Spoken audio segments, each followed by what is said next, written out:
You are listening to episode 5 of the Peaceful Mind podcast.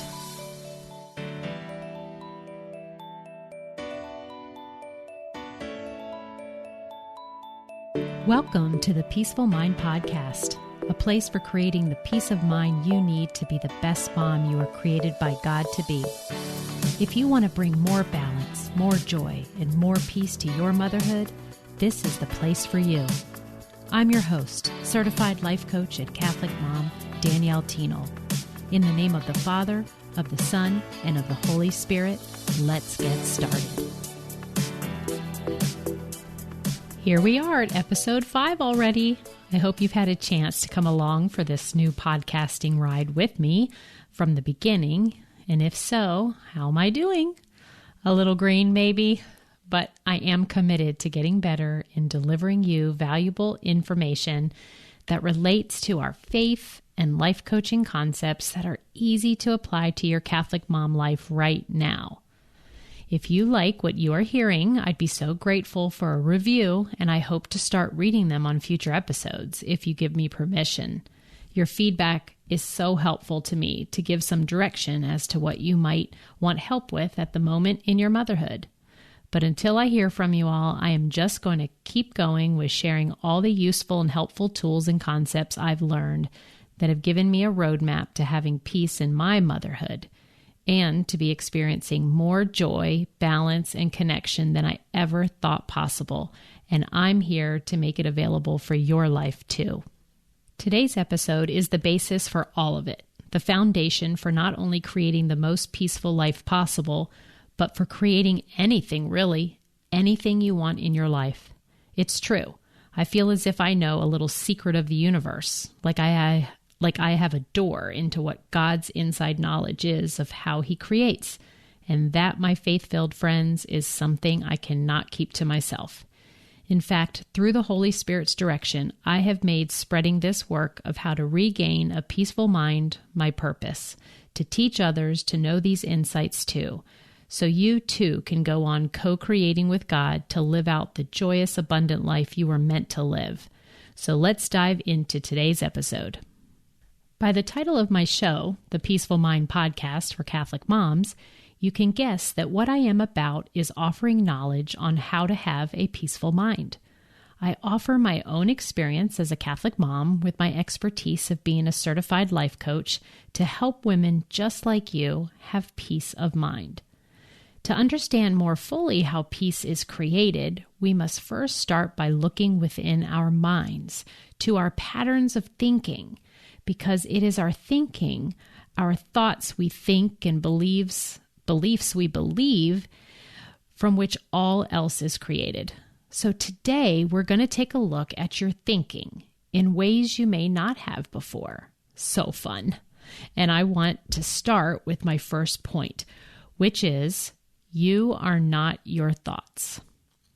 So there is you, this whole, complete, worthy, perfectly created human being that has a soul and is 100% worthy, lovable, and I confidently say perfect in our Creator's eyes.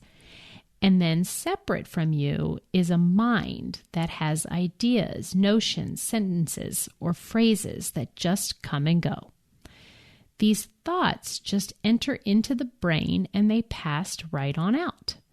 Sometimes they are so lightning fast that there is never a moment to even realize it was there. And other times we'll think a thought, realize we are thinking it, and then we'll unconsciously choose to think it again and again. And before we know it, we believe it, and it becomes a deep-seated belief. In the course of a day, experts say, and by experts, I mean Google tells us that each of us can have between 60,000 to 80,000 thoughts a day. What? That's amazing. And even if it was even half that number found out to be true, that would be a crazy amount of thoughts. So by pausing to notice and zoom out, if you will, to make the crucial distinction that you are separate from your thoughts, that you are not the thoughts you think, but you are actually the watcher of the thoughts you think. And this difference is so important in order to become aware of when we are on the path to peace, or learning how to regain our peace if we come out of it, and to have peace of mind in our motherhoods, especially if we find ourselves feeling not so peaceful a lot of the time. Because the power we have to change how we feel comes first from noticing what we are thinking. So the visual I have of this separation, if you will, of there being you and there being this separate mind that processes thoughts, is when I think about those TV shows where they portray someone whose, heart they're trying to revive in the emergency room.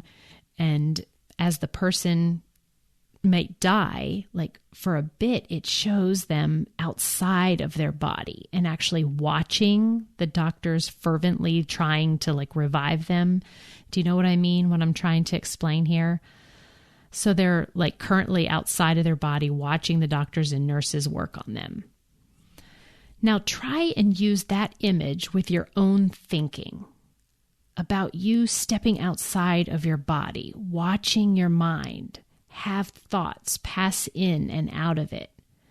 Notice when you are having a thought, even by saying what the thought is, out loud maybe, and even just saying that it was a thought itself. That can help sometimes kind of distinguish this, you are the thinker and you watch that you're thinking. By stepping outside and seeing yourself separate from the sentences or phrases that pass through your brain. See if you can watch what you are thinking right now, for example. Right now, I can pause and tell you out loud what phrases are going through my mind. Some that I notice are, I may not be making sense to those who are listening to me right now. Or, I hope they stick with me. Or, I might be breathing too loud into the microphone. I'm so hungry right now because it's almost dinner time. Get back to your work right now, Danielle, and focus so you can do other things. You have to get this done. Those are a few examples of the thoughts that right now at this moment were passing in my mind. So I consciously stopped and became the watcher of my mind in order to notice what I was thinking. Another great way, and I would say maybe the most powerful way, an exercise to becoming aware of your thoughts, is to do what we call in life coaching a thought download. Just as a computer downloads information, you too can download all of your thoughts on paper in order to get them out of your brain and to separate yourself from your thoughts so you can actually take a look at what you're thinking. By doing this, that is, getting your thoughts on paper, you can then really actually become the watcher when you now physically see what is in your brain. How we teach this is to grab a piece of paper and a pen and just free write all that you are thinking at the time. Try not to judge what is in there. Just get it out so you can take a look at it. Maybe set a timer. The aim is for your pen not to stop the whole time. If you have trouble at the beginning, it could be useful to put a subject at the top of your paper like my day today or what I am thinking about. The more you do it, the easier it gets. Just keep going until you feel as if you have literally dumped out your whole brain from everything in there and wrote it down on paper. Now you have separated all that was in your mind from you, literally by being able to see it now on paper. What you have written down are your thoughts, phrases, sentences that were in there, but now you get to notice and read them, see them, and gain awareness of what was in there. This, my faith-filled friends, is a huge, huge step towards having a peaceful mind and creating all the great things you want for your motherhood and life for that matter. I have so much more to say on the subject of thought downloads, noticing your own thinking, gaining awareness of your thoughts. But thank goodness I have a podcast to continue to explore. But for now, it's just enough to explore this idea of being able to separate yourself from your thoughts, and that thought downloads are one great way to do just that. Now, secondly, I want to talk through with you about how the thoughts you think are just that, thoughts, and many of them strung together. They make up the story you tell about your life. The story say that everything is going great for you, that you're happy and fulfilled, that you're at total peace about all of it. Or maybe your story is that something has to give. I never have enough time. My life would be easier with a different boss, or I'm not doing a good job. I can't ever get things right, and I wish my life was different than it is. But your thoughts are just that, your story. You are choosing to believe them. It's wonderful that you get to pick what is your story and make it real and truth for you. But what I want you to see is that if it's not a problem, great. Keep the story you tell yourself. However, if you don't like your current thinking and want to make changes in your life, then the perfect place to start is to understand and distinguish what is really a fact, an actual event, situation, and circumstance taking place, and then see what the story is that you are telling yourself about them. We create our lives mostly with our minds by attaching meaning to the circumstances that happen in our lives. Your thoughts are not facts. They are just your story. And again, this is fine, so long as the story isn't painful or causing problems in your lives. But many of our stories we tell ourselves are painful, even debilitating. So let's look at a couple of examples to see what I mean. Oftentimes, I hear moms tell me they don't have enough time to do everything. When I ask them how they know, because they tell me they are racing around from place to place, work long hours, still have a messy house, haven't been able to have alone time with their husbands, etc.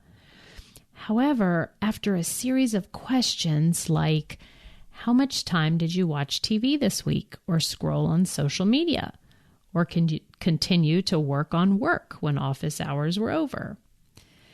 They say, but I need downtime and I'm exhausted and I need to just veg out for a bit.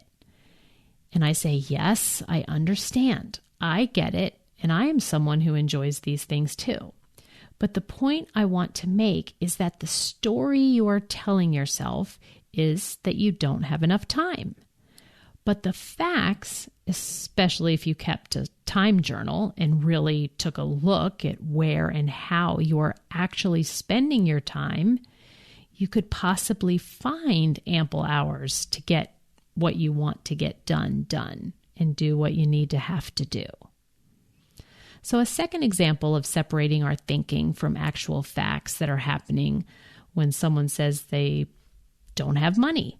One client of mine mentioned here lately that she was in a worrisome state about how long her savings would last. She said she only had about 6 months worth to hold her over.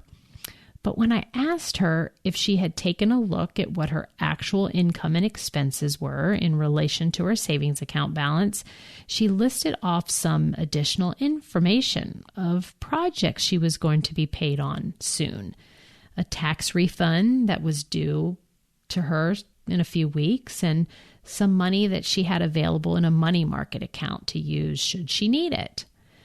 So right then and there, as she let go a little bit of the heavy, constricting story that she had been telling herself and got really factual about things, she then immediately created a new story for herself that she would be fine financially for longer than she was allowing herself to believe. All because she was able to see what thoughts about her money were that she was choosing to create a story around. So in both of these examples, one about time and one about money, there was a heaviness at first around these subjects.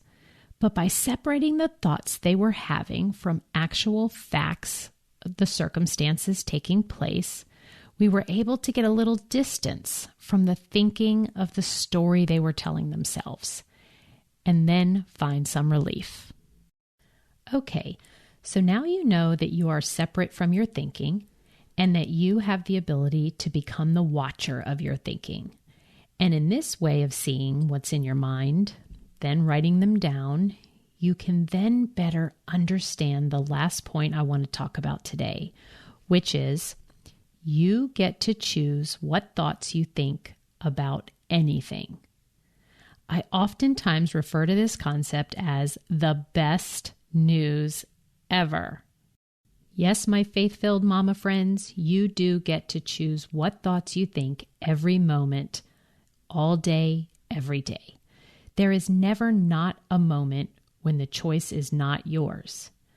This is so important. So if you've drifted away from me and are multitasking with something as you're listening, you are going to want to make note of this point. Here it is again. You get to choose what thoughts you think about anything. It's a choice. You don't have to be at the effect of circumstances. You are in control of assigning meaning to everything. Everything about how you mother, about what happened in your past, about how you want to think about your kids, your friends, your job, your faith. You can choose what to think about it all. What you are going to keep there or get rid of, think about some more or never think about again, all of it. Now, like we talked about at the beginning of this podcast, we have 60 to 80,000 thoughts a day. So choosing what to think must be a deliberate action after you become more aware of what's even in there. But for the sake of demonstrating today, let's look at a few options that may resonate with your current life situations. There's the thought, I have the best husband in the world.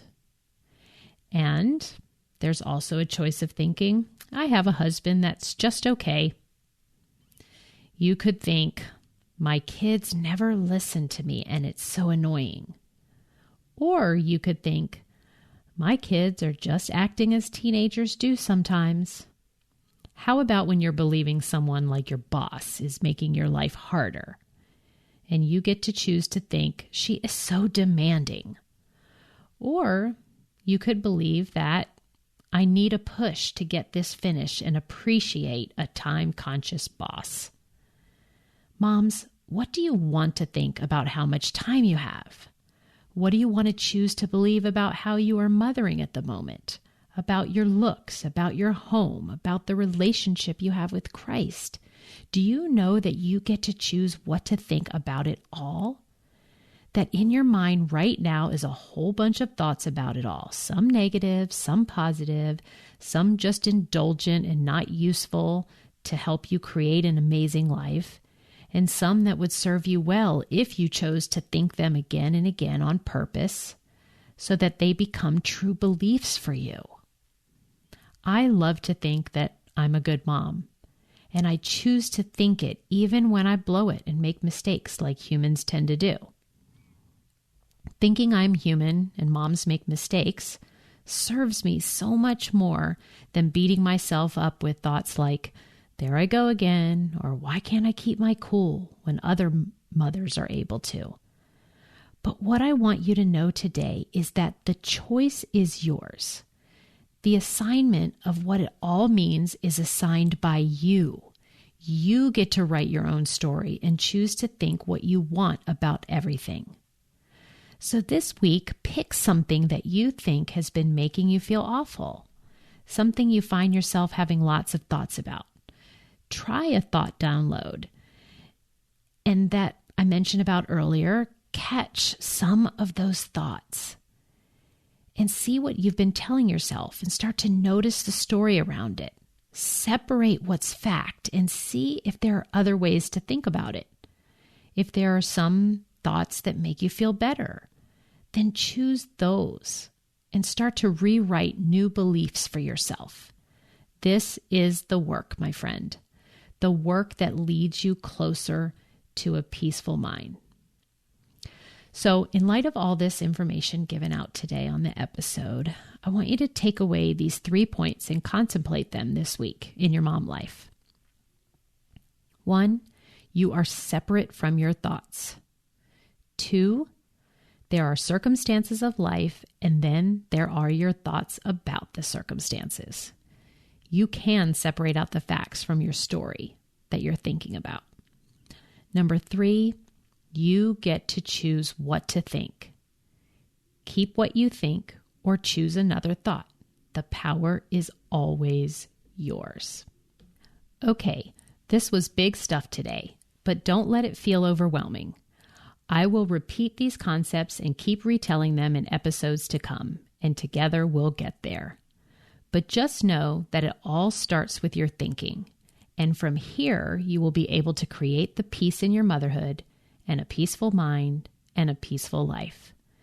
Have a blessed week, everyone. Thank you for tuning in to today's episode of the Peaceful Mind Podcast. Are you ready to take everything I teach you here and put it to work for your own life? To really learn how to have peace of mind no matter what is happening around you? If so, I'd love to have you as a client. As your coach, this is where you'll get personal and focused time on your own mind using life coaching tools, concepts, and proven life-transforming wisdom, all through a faith-filled lens. To learn more about how we can work together, come on over to DanielleThienel.com. There, you'll see how to sign up for a free coaching consult and learn how to get started. Until next time, peace be with you always.